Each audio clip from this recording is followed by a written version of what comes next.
ಎಂತ ಸ್ವಲ್ಪ ಸುಮ್ಮನೆ ಇದ್ರಂದಾತು. ನಾನು ಕೆಲಸ ಮಾಡಿ ಸಾಕಾಗಿದೆ ಅಂತ ನನ್ನಗಳು ನಂಗಾಗಿದೆ. ಇದ್ರದ್ದೇ ಇದೆ ಇಲ್ಲಿ. ಇದಕ್ಕೆ ಹೀಗೆಲ್ಲ ಕಿದ್ಕನ ಅಂತಾನೆ ಮಗ ಸೊಸೆನ ತಿರ್ಪಾಟ ಕಳಿಸ್ಕೊಂಡಿಯಾ? ಸಮ ಅಲ್ಲಿ ಬಂದು 4 ಬುಟ್ಟಿ ಮಣ್ಣು ಹೊರು ಗೊತ್ತಾಗ್ತದೆ ಏನು ಅಂತ. ಯಾವನ ಹತ್ರ ಪಂಚಾಯತ್ಗೆ ಹೊಡಿಯೋಕ್ಕೆ ಹೋಗಿನಿ ನಾನು? ನಾನಾತ ನಾನು ಕೆಲಸ ಆತ ಅನ್ನಂಗಿದ್ದೀನಿ, ಸುಖ ಸುಮ್ಮನೆ ನನ್ನ ಮೇಲೊಂದು ಆಪಾದನೆ ಮಾಡ್ದಂಗೆ ಮಾಡ್ತಿದ್ದೀಯಲ್ಲ. ಯಾರು ನಿನ್ನ ಸೊಸೆ ಹೇಳ್ತಾ? ಅವಳು ಕಾಲು ಹೊಡೆದು ಮುರಿತೀನಿ ಮನೆಗೆ ಬಂದಾಗ. ನನಗೆ ಅದು ಹೇಳಿದ್ರಂತ ಹೋಗಿ ಹೋಗಿ ಅದ್ರ ತಾಯಿ ಹತ್ರ. ಅವಳು ಸೊಡ್ಡು ಕಂಡ್ರೆ ಆಗಲ್ಲ ನನಗೆ. ನೊಳಲೇ ಸೋಕೋದು ಬೇಡ ಅಂತ ನಾನು ಜ್ಞಾನ ಮಾಡ್ತೀನಿ. ಏನು ಫೋನ್ ಮಾಡಿನಾನೆ ಅವ್ರ ನಂಬರೆಲ್ಲ ಗೊತ್ತಾ ನನಗೆ? ಇಲ್ಲ ಅವ್ರ ಮನೆಗೆ ಹೋಗಿ ಬಂದಿನ. ಅದೇನೋ ಆಡು ಮಂಡ್ಯದ ಹೇಳ್ತದೆ ಅಂದರೆ ನೀನು ಹಾಗೆ ಬಂದ್ಕೊಂಡು ನನ್ನ ಹತ್ರ ಕೇಳ್ತಿದ್ದೀಯಲ್ಲ. ನಾನು ಯಾಕೆ ಹೇಳಕ್ಕೆ ಹೋಗಲಿ? ಹೊಡ್ಕೊಳೋದು ಬಿಟ್ಟು ಕಡ್ಕೊಡ್ಲಿ ನನಗೇನು ಒಳ್ತಂದ್ರೆ ಅದು ಎಂತ ಮಾತಂತ ಆಡ್ತಾರೆ.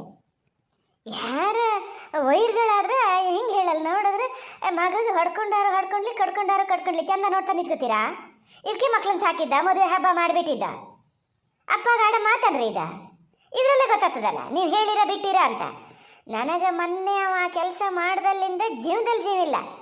ಅದೇ ಅಭ್ಯಾಸ ಆತದೇನೋ ಅಂತ ಅಪ್ಪನಂಗೆ ಮಗ ಆಗ್ಬೇಕು ಅಂತ ಲೆಕ್ಕ ಹಾಕ್ತಿರೇನ?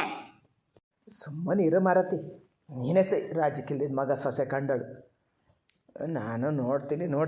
ನಾನು ಹೇಳಿದೆ ಸಿಟ್ಟು ಬರ್ಸಿದ್ರೆ ನಾನು ಹಂಗೆ ಮಾತಾಡೋದು. ನಾನು ಎಂತಕ್ಕೆ ಯಾರ ಹತ್ರ ಹೇಳಕ್ಕೆ ಹೋತೀನಿ? ನನಗೇನು ಬುದ್ಧಿ ಬಾಸಿಲ್ಲನೇ? ಕೋಲ್ ಕೊಟ್ಟು ಪೆಟ್ಟು ತಿನ್ನಾಗ ಅದು ಯಾರು ಮಾಡ್ತಾರನೆ. ನಾನು ಯಾರ ಹತ್ರ ಹೇಳಕ್ಕೆ ಹೋಗ್ಲಾ ಅಂತೀನಿ, ಮತ್ತು ಅದೇ ಮಾತಾಡ್ತದೆ. ನೀನೇ ಎಲ್ಲರೂ ಬಾಯ್ತಪ್ಪೆ ಮೊನ್ನೆ ಅಲ್ಲಿ ಮೋಟ್ರ್ ಸ ಮಾಡೋಕ್ಕೆ ಹೋದಲ್ಲಿ ಪಂಚಾಯತ್ಗೆ ಹೊಡಿತಾ ನಿಂತಿದ್ರೆ ನಾನು ಮನೆಯಲ್ಲ ನೀನು ಅಲ್ಲೇ ಎಲ್ಲ ಹೇಳಿ ಏನ ಅದು? ಅಯ್ಯೋ ದೇವ್ರೆ, ನೆಲಕ್ಕುಗ್ಗ ಹಾಕ್ತದೆ. ಇನ್ನು ಎಷ್ಟು ಜನಕ್ಕೆ ಹೇಳ್ತಾ ಏನೇನಿಲ್ಲ ಕಾಸೆ ಹೊಳೆ ದಾಟಿದ್ರೆ ಅವ್ರ ಮನೆ. ಇಲ್ಲಿ ಮೋಟ್ರ್ ಗೀಟ್ರ್ ಹಾಕಕ್ಕೆ ಬಂದಾಗೆಲ್ಲ ಒಬ್ರಿಗೊಬ್ರು ಸಿಗ್ತಾರೆ, ಮಾತಾಡ್ತಾರೆ. ಹಂಗೆ ಏನೋ ಗೊತ್ತಾದ್ರೆ ಆತು ಒಂದು ಪಕ್ಷ. ಅದರಲ್ಲಿ ಏನಿಗೆ ತಲೆ ಹೋಗಂಥದ್ದ? ಬರಲಿ ಇಲ್ಲಿ ಕೇಳೋಕ್ಕೆ ಹೇಳ್ತೀನಿ. ಏನು ಗಂಡ ಆದವ ಹೆಂಡ್ತಿಗೊಂದು ಪೆಟ್ಟು ಕೊಟ್ಟು ಕೂಡಲೇ ಅದೇನು ಭಾಳ ದೊಡ್ಡ ಇದಾಗಿ ಹೋತಾ? ನೋಡಿ, ಯಾವುದನ್ನು ಅಷ್ಟು ಸಸರ ಮಾಡಬೇಡಿ. ನಮ್ಮ ಕಾಲದಂಗೆ ಅಲ್ಲ ಈಗ. ನೀವೆಲ್ಲ ಅವಾಗೊಂಥರ ಹೆಂಡತಿ ಇರೋದೇ ಹೊಡ್ಸ್ಕೊಳಕ್ಕೆ, ನಾನು ಗಂಡಸು ಇರೋವನ್ನೇ ಹೊಡೆಯೋಕ್ಕೆ ನಾನು ಅಂತಾನೆ ಆ ಥರಕ್ಕೆ ಇದ್ಕೊಂಡು ಬಂದ್ರಿ. ಹಾಗೆ ಈಗ ಆಗ್ಬೇಕು ಅಂಥೇಳಿ ನೋಡಬೇಡಿ. ಮೊದಲೇ ದೇವ್ರೆ ಎಲ್ಲ ಹೇಳೋದು ನೋಡ್ರೆ ಸಾಕು. ಟಿವಿಲಿ ಎಲ್ಲ ತೋರಿಸ್ತಿರ್ತಾರೆ. ಒಂದು ಸಲ ಹೋಗಿ ಯಾರ ಹತ್ರ ಹೇಳಿದ್ರೆ ಸಾಕಂತೆ ಬರ್ತಾರಂತೆ ಪೊಲೀಸ್ನವ್ರು ಮನೆ ಬಾಗಿಲಿಗೆ. ಗೊತ್ತಾನು? ಅವ ಯಾರೇ ಅವ ಪೊಲೀಸ್ನವ? ಬರಲಿ, ಬಂದಾಗ ಅವನಿಗೆ ಹೆಂಡತಿ ಮಕ್ಕಳು ಏನಾರು ಕಂಡನವ ಏನು ಕೇಳ್ತೀನಿ. ಹಂಗಾರೆ ಅವ ಹೆಂಡತಿಗೆ ಒಂದು ಹೆದರ್ಸೋದೇ ಇಲ್ಲ, ಒಂದು ಪೆಟ್ಟು ಹೊಡೆಯೋದೇ ಇಲ್ಲ. ಸಂಸಾರ ಆದಮೇಲೆ ಇವೆಲ್ಲ ಬತ್ತಿರ್ತವೆ, ಹೋತಿರ್ತವೆ. ಅಯ್ಯೋ ಎಲ್ಲ ಏನು ಭಾಳ ದೊಡ್ಡ ಶಿಕ್ಷೆ ಏನಾರು ಕೊಟ್ಟಿದ್ದ, ದನಗಲೆ ಏನೋ ದೊಣ್ಣೆ ತಗೊಂಡು ಹೊಡೆದಿದ್ದ, ಒಂದು ಸಿಟ್ಟು ಇದ್ದಷ್ಟಿಲ್ಲ ಅಂತಾರೆ. ಇದು ಮಾಡಿದ್ದು ಹಾಗೆ ಇತ್ತು. ಒಂದು ಇದು ಮಾಡೇನೆ ಅವನಷ್ಟಕ್ಕೆ ಅವ್ನು ಹೋಗಿನೇ. ಏನು ಮಾರನೇ ದಿವಸ ಏನು ಬೆಣ್ಣೆ ತಿಕ್ತಿದ್ನಪ್ಪ. ನನಗೆ ಒಂದು ನಮ್ಮನೆ ಅಲ್ವರ್ಕಿ ಆದಂಗೆ ಆತ. ಅತ್ಲಾಗ ಹೋದೆ ನಾನು, ಆಲೇಸಕ್ಕಾಗದೆ. ಈ ಥರ ಇದ್ದಿದ್ದ. ಇದೇ ಒಂದು ದೊಡ್ಡ ಹೆಚ್ಚು ಅಂತ ಅವರೆಲ್ಲ ಹೇಳ್ತಾರೆ ಅಂತೇಳಿ ನೀನು ಹೇಳ್ತೀಯಲ್ಲ. ನಿಂಗೆ ಎಂತ ಆಗಿದೆ? ನಿನಗೆ ಒಂದು ಕೆಲಸ ತಾಯಿಗೆ ಗೊತ್ತಾಗಿದ್ದು ಒಳ್ಳೇದಾಯ್ತು. ಗೊತ್ತಾಗಬೇಕು ಅವಳಿಗೆ. ಈ ಸತಿನಾರು ಮಗಳಿಗೆ ಸ್ವಲ್ಪ ಬುದ್ಧಿ ಹೇಳಿ ಕಳಿಸ್ಲಿ. ಹೆಂಗೆ ಗಂಡನ ಮನೇಲಿ ಹೆಂಗೆ ಇರಬೇಕು, ಕೆಲಸ ಬಗ್ಸಿ ಏನು ಮಾಡ್ಕೊಂಡು ಹೋಗ್ಬೇಕು, ಏನು ಎತ್ತ ಅಂತ. ಏನು ನೆಂಟ್ರು ತಂಗಿ ಇದ್ದಂಗೆ ಇರ್ತದಲ್ಲ, ಅದು ಇದ್ದಿದ್ದು ಸ್ವಲ್ಪ ಕಮ್ಮಿ ಆಗ್ಬೇಕು. ಇದು ನೋಡಿ, ಇಲ್ಲಿ ನಾ ಕೇಳಕ್ಕೆ ಹೊರಟಿದ್ದು ಅವ್ನು ಹೊಡೆದಿದ್ದು ತಪ್ಪು ಸರಿ ಅದೆಲ್ಲ ಬಿಟ್ಟು ಹಾಕಿ ಹೋತಲ್ಲ. ಬೇರೆ ಹತ್ರ ಮನೆ ವಿಚಾರ ಯಾಕೆ ಮಾತಾಡ್ಬೇಕು? ಮುದ್ದಣ್ಣಿ ಕೇಳೋದು ಇದನ್ನೇಯ. ನಾವೇ ಅದಕ್ಕೆ ಹೇಳೋರು ಹಾಕಿಂಡು ನಮ್ಮನೆ ವಿಚಾರ ನಿನ್ನ ತಾಯಿ ಹತ್ರನೂ ನೀನು ಹೇಳಬೇಡ ಅಂತ ಹೇಳಿ ಅವ್ನು ತಾಕೀತು ಮಾಡೇನೆ ಅಂದಯ್ಯ. ಆಮೇಲೆ ಅದು ಒಂದು ಸುದ್ದಿನ ನಾನು ಏನು ಹೆಂಗಿದ್ದೀಯ, ಎಂತ ಮಾಡ್ತೀವಿ, ಕಾಪಿ ಆತ, ಊಟ ಆತ, ತಿಂಡಿ ಆತ ಇಷ್ಟು ಕೇಳ್ತದೆ ಬಿಟ್ಟರೆ ಒಂದು ಸೊಲ್ಲು ಇಲ್ಲಿದೆ ಅಂಥದ್ದು ಹೇಳಲ್ಲ. ನಂಗೆ ಗೊತ್ತಿದ್ದಂಗೆ ಮಾತಾಡಿದ್ರೆ ನಾನು ಇದ್ರನ್ನೇ ಮಾತಾಡ್ತದಲ್ಲ ಫೋನಲ್ಲಿ, ಏನು ಕೊದ್ದೇನು ಮಾತಾಡಲ್ಲ. ಅದು ಹಂಗಿರೋಷ್ಟೊತ್ತಿಗೆ ನಮ್ಮ ಕಡೆಯಿಂದ ಹಿಂಗೆ ತಪ್ಪಾದರೆ ಅವ ಕೇಳೋದ್ರಲ್ಲಿ ತಪ್ಪೇನದೆ? ನಾವು ಅದಕ್ಕೆ ಹೇಳ್ತೀವಿ ನೀನು ಮನೆ ವಿಚಾರ ಬೇರೆಯವ್ರ ಹತ್ರ ಮಾತಾಡಬೇಡ ಅಂತ. ಈಗ ಅದಕ್ಕೆ ಹೇಳ್ತಾ ಇದೆ, ನಾನೇನು ಹೇಳಲ್ಲ. ನಮ್ಮ ಅಮ್ಮಗೆ ಹೆಂಗೆ ಗೊತ್ತಾಯ್ತು? ನೀವೇ ಇಷ್ಟು ಜನರಲ್ಲಿ ಯಾರೋ ಹೇಳಿರಿ, ಯಾರ ಹತ್ರನೂ ಹೇಳಿರಿ. ಹಂಗಾಗಿ ನಮ್ಮ ಅಮ್ಮಗೆ ಗೊತ್ತಾಗಿದೆ. ಈಗ ನಾಳೆ ಅದೇನಾರು ಬಂದು ಇಲ್ಲಿ ಕೇಂದ್ರ ಕೂಡಲೇ ನೀನೇ ಹೇಳಿದೆ ಅಂತ ನನ್ನ ಹತ್ರ ಯಾಜಕ್ಕೆ ಬರ್ತೀರಿ? ನಾನು ಏನೇನು ಮಾಡಿ ನನ್ನ ಅಮ್ಮನ ಬಾಯಿ ಮುಚ್ಚಿನಿ ಅಂತ ಹೇಳ್ತದಂತದ. ಬ್ಯಾಡ ಅಂತೇನು ಬಾಯಿ ಮುಚ್ಚೋದು ಬ್ಯಾಡ ಅಂತೇನು? ಬಾಯಿ ಕಳ್ಕೊಂಡೆ ಬರಲಿ. ಬರಲಿ ಹೇಳ್ತೀನಿ, ಅದು ಏನು ಹೇಳ್ತದೆ ನೋಡ್ತೀನಿ, ನಾನು ಕೊಡ್ತೀನಿ ಉತ್ತರನ. ಬಿಡಿ ಮಾರ್ರ ಅತ್ಲಾಗೆ, ನಾನು ಹೇಳೋದೇ ಒಂದು, ಇವರು ಕೇಳಿಸ್ಕೊಳ್ಳೋದೇ ಒಂದು. ನಿಮ್ಮ ತಲೆ ಒಳಗಿದ್ದಿಂದ ಅದನ್ನು ತೆಗೆದು ಹಾಕಿ. ನಾನು ಹಂಗಲ್ಲ ಹೇಳೋದು. ಏನೋ ಗಾದೆ ಹೇಳಿದ್ರಂತೆ, ಮನೆ ಮಜ್ಜಿಗೆ ತಗೊಂಡಾಗ ಬೈನೆ ಮರನೊಂಡಲ್ಲಿ ಕುಡಿದ್ರು ಅಂಥೇಳಿ. ನಾವು ಮನೆ ವಿಚಾರ ಹಿರಿದಾಗಿದ್ದಾರೆ ಹಾಕ್ಕೊಂಡು ಬೇರೆಯವ್ರ ಹತ್ರ ಹಂಗೆ ಹೇಳ್ತಾರನ್ರಿ. ಅದು ಮಗ ಸೊಸೆ ವಿಚಾರನ. ಅವು ಹಿಂದೆ ಇದು ಮಾಡ್ಕಿರ್ತವೆ, ಕಚ್ಕಿರ್ತವೆ, ನಾಳೆ ಸಮ ಆಗ್ತವೆ.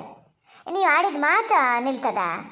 ಎಷ್ಟು ಜನಕ್ಕೆ ತಂಬತ್ತೇನ ಈಗೆಲ್ಲರೂ ಹೇಳಕ್ಕೆ ಶುರು ಮಾಡೋರು, ಏನು ಆ ಮಗಿಗೆ ಆ ಥರ ಶಿಕ್ಷೆ ಎಲ್ಲರೂ ಹಿಡ್ಕೊಂಡು ಹೊಡಿತಾರಂತೆ ಅನ್ನೋಕ್ಕೆ ಶುರು ಮಾಡ್ತಾರೆ ಜನ. ಇಲ್ಲಿ ಹೋದ್ರೆ ಹುಲಿ ಹೋತ ಅಂತ ಹೇಳೋ ಕಾಲ ಇದು. ಇಲ್ಲಪ್ಪ, ನನ್ನ ಕೈಲಿ ಸಾಧ್ಯ ಇಲ್ಲ. ಅಲ್ಲ, ಹೇಳ್ತಿದ್ದೀನಿ ನಾನು ಯಾರ ಹತ್ರ ಎಂಥದ್ದು ಹೇಳ ಅಂತ ಹೇಳಿದ್ದೀನಿ, ಕಿವಿ ಹೋಗಿದ್ದಾನೆ. ಎಂತ ಏನು ಫೋಟೋ ಗಿಟ್ಟ ಮುಟ್ಟಿಬೇಕ ಹೆಂಗೆ? ಬರೋಕ್ಕೆ ಹೇಳಿ ನಿನ್ನ ಮಗನ್ನ ಹಚ್ಚಾಕ್ ಕೊಟ್ಟು ಈಗ ಹೋಗೇನಲ್ಲ ಅಲ್ಲೇ. ಬರಲಿ ನಾಳೆ ಗಂಡ ಹೆಂಡ್ತಿ, ನಾ ಫೋಟೋನೇ ಮುಟ್ಟಿ ಹೇಳ್ತೀನಿ, ಮತ್ತೆಂತ ಮಾಡೋದ? ಅಯ್ಯೋ ಪುಣ್ಯಾತ್ಮ, ಸರು ತಪ್ಪಾತು. ನಿಮ್ಮ ದಮ್ಮಯ್ಯ ಅಂತೀನಿ, ಕೂಗ್ಬೇಡಿ. ಅವ ಎಂತ ಇಲ್ಲಿ ಹೊಚ್ಚಾಕ್ ಕೊಡ್ಲು ಇಲ್ಲ, ಎಂಥದ್ದು ಇಲ್ಲ. ಹಿಂಗಾಗ್ಯದಲ್ಲ, ಯಾರು ಹೇಳಿರ್ಬೋದು ಅಂತ ಕೇಂಡ. ನನಗೆ ಕೇಳಿದ್ದವ, ನೀ ಎಲ್ಲರೂ ಬಾಯ್ತಪ್ಪ ಹೇಳ್ದಾನೆ ಫೋನ್ ಗೀನ್ ಮಾಡಿದಾಗ ಅಂತ ಹೇಳ್ದೆ. ಇಲ್ಲ, ನಂಗೆ ಫೋನ್ ಮಾಡಲೂ ಇಲ್ಲ, ನಾ ಮಾತಾಡಲೂ ಇಲ್ಲ ಮರಯ್ಯ. ನೋಡ, ನಿನ್ನ ಅಪ್ಪನ ಬೇಕಾದ್ರೆ ಒಂದು ಮಾತು ಕೇಳ್ತೀನಿ ಅಂತ ನಾನೇ ಹೇಳಿದ್ದು. ಅವ ಏನು ಹೇಳಲ್ಲ ಕೇಳಕ್ಕೆ. ನೋಡೋ, ನಂಗೆ ಮೊದಲೇ ಸುಸ್ತಾಗಿದೆ. ನಿಂದು ಈ ಥರದ ಭಾಗಂತ್ರಾಸ ಮಾಡ್ತಾ ನಿಂತ್ಕೋಬೇಡ ಇಲ್ಲಿ. ಇಷ್ಟು ಮಾಡಲ್ಲ ನನ್ನ ಹತ್ರ ಕೇಳಕ್ಕೆ ಯಾರು ಹೇಳಿದ್ರ? ಅವ ಹೇಳಂತೆ, ಇದೇ ಕೇಳ್ತಂತೆ. ಏನು ಸರ್ವಜ್ಞನ ಮಗಳಲ್ಲ, ಎಲ್ಲ ಗೊತ್ತಿರ್ತದೆ ನಿಂಗೆ, ಯಾರು ಹೇಳಿದ್ರು ಯಾರು ಬಿಟ್ಟಿದ್ರು ಅಂತ. ಓಹೋ ಸಮ, ನನಗೆ ಯಾಕೋ ಅನುಮಾನ ನೀನೇ ಎಲ್ಲೋ ಹೇಳಿಯ. ಅದನ್ನು ಮುಚ್ಚಾಕಕ್ಕಾಗಿ ನನ್ನ ಮೇಲೆ ಹಾಕಕ್ಕೆ ನೋಡ್ತಿದ್ದೀಯ ಅಲ್ಲ? ಮಗನಿದ್ರ ಕೆಟ್ಟಳಾಗಬಾರ್ದು ಅಂತ. ನಿಮ್ಮ ಕಾಲಡಿ ಪಿರಾಣ ಕೊಟ್ಬಿಟ್ಟೇನು ನನ್ನ ಮೇಲೆ. ಹಾಗೆಲ್ಲ ಒಂದು ಸುಳ್ಳು ಹೇಳಕ್ಕೆ ಹೋದ್ರೆ ನಾನು ಯಾರ ಹತ್ರ ಹೇಳಕ್ಕೆ ಹೋಗಿನ್ರಿ?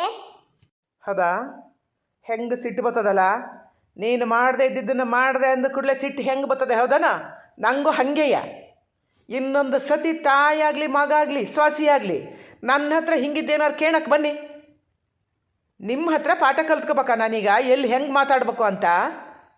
ಹಾಡ್ಬೆ ಜಾತಿಯವನ್ನ ಬಿಸಕ, ಒಂದು ಹನಿ ಮಳೆ ಬರೋಲ್ಲ, ಹಳ್ಳದಲ್ಲಿ ನೋಡಿದ್ರೆ ನೀರಿಲ್ಲ, ಇನ್ನೊಂದು 4 ದಿವಸಕ್ಕೆ ಸಸಿ ಪೂರ್ತಿ ಒಣಗೋತಾವಲ್ಲ, ಹೆಂಗೆ ಅಂತ ನಂಗೆ ತಲೆ ಬಿಸಿ ಆಗಿದೆ. ಈಗ ಕೂಡೆ ಮಳೆ ಬಂದರೂ ಗೋಳೆಯ, ಗೊಬ್ಬರ ಹಾಕಿಟ್ಟಿದ್ದು ಇನ್ನೂ ಮಣ್ಣು ಹಾಕ್ಲ, ಅದೆಲ್ಲಿ ತೊಳ್ಕೊಂಡು ಹೋಗ್ತದೇನೋ ಅಂತ ನಂಗೆ ಆಯತೆ. ಮತ್ತು ತಾಯಿ ಮಕ್ಕಳಿಗೆ ಇದೆಯಾ? ಅಲ್ಲ, ಇವ್ರು ಮಾತಾಡೋದು ನೋಡಿದ್ರೆ ಇಲ್ಲ, ಇವ್ರು ಹೇಳ ಹಂಗಾರ ಹಿಂಗ್ಸಿಗೆ ಗೊತ್ತಾಗಿದ್ದು ಹೆಂಗೆ ಮರ್ರ? ನೀವು ಯಾರು ಹಿಂಗಿದ ಕೆಲಸ ಮಾಡಿದ್ರೆ ಹೆಂಗೆ? ನಮ್ಮ ಕುತ್ತಿಗೆನೇ ಕೊಯ್ದ್ರಲ್ಲ, ಯಾಕೆ ಹಿಂಗೆ ಮಾಡಿದ್ರಿ ಹೇಳಿ?